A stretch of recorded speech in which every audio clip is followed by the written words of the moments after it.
कर्ता का पतन और सहज अकर्म अष्टावक्र का मार्ग। अष्टावक्र गीता का मूल संदेश सीधा, तीखा और भ्रम तोड़ने वाला है। वह साधक को किसी क्रमिक साधना, नियम, तप या कर्मकांड में नहीं उलझाती, बल्कि सीधे जड़ पर प्रहार करती है, कर्ता भाव पर। अष्टावक्र कहते हैं कि बंधन का कारण कर्म नहीं है, बल्कि यह मान्यता है कि मैं करता हूं।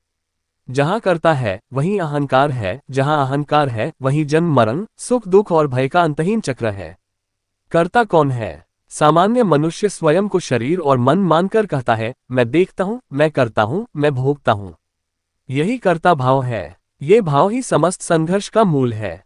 जब व्यक्ति स्वयं को कर्ता मानता है तब हर कर्म का फल उसी पर चिपकता है। सफलता में अहंकार बढ़ता है, असफलता में ग्लानि, भय और क्रोध जन्म लेते हैं। जीवन एक युद्धभूमि बन जाता है। अष्टावक्र स्पष्ट कहते हैं, तुम न करता हो न भोगता, तुम शुद्ध साक्षी हो। पर यह कथन बुद्धि को नहीं, अस्तित्व को झकझोरता है। कर्ता का पतन क्या है? कर्ता का पतन किसी प्रयास से नहीं होता।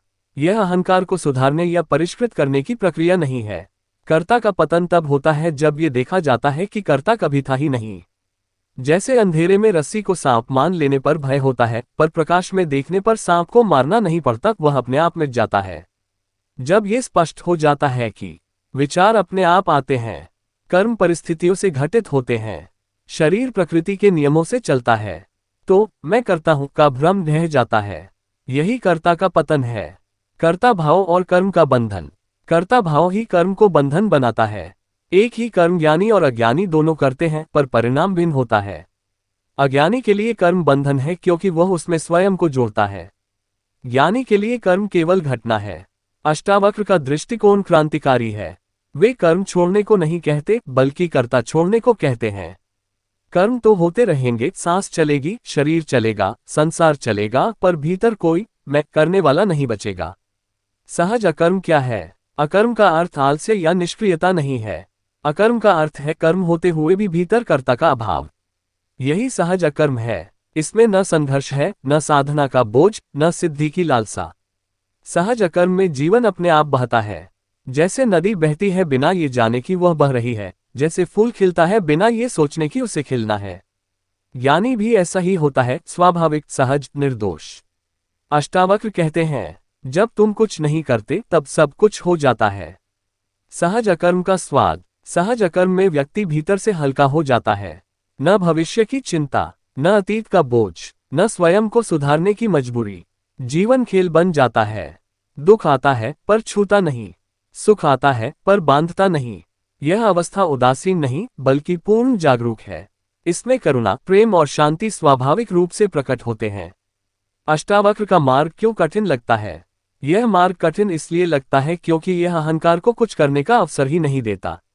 साधना में अहंकार को भूमिका मिल जाती है, मैं साधक हूं, मैं आगे बढ़ रहा हूं। पर अष्टावक्र का मार्ग अहंकार को बेरोजगार कर देता है। यह मार्ग कहता है, देखो तुम पहले से मुक्त हो, और यही बात मन स्वीकार नहीं कर पाता। कर्ता के पतन के बाद जीवन। कर्ता के पतन के बाद जीवन समाप्त नहीं होता, बल्कि पहली बार वास्तव में शुरू होता है। तब कर्म बोझ नहीं होते, संबंध अपेक्षा नहीं बनते, और मृत्यु भय नहीं रहती। व्यक्ति संसार में रहता है, पर संसार उस पर सवार नहीं होता। यही राजा जनक की अवस्था थी, राजपाट में रहते हुए भी भीतर पूर्ण वैराग्य। निष्कर्ष, अष्टावक्र का मार्ग किसी भविष्य की मुक्ति का वादा नहीं करता। वह कहता है, अभी, यहीं, इसी क्षण देखो तुम करता नहीं हो। कर्ता का पतन कोई घटना नहीं, बल्कि एक गहरी समझ है। और जैसे ही यह समझ उतरती है, सहज अकर्म अपने आप प्रकट हो जाता है। न साधना बचती है, न साधक, केवल शुद्ध चेतना, मौन और स्वतंत्रता।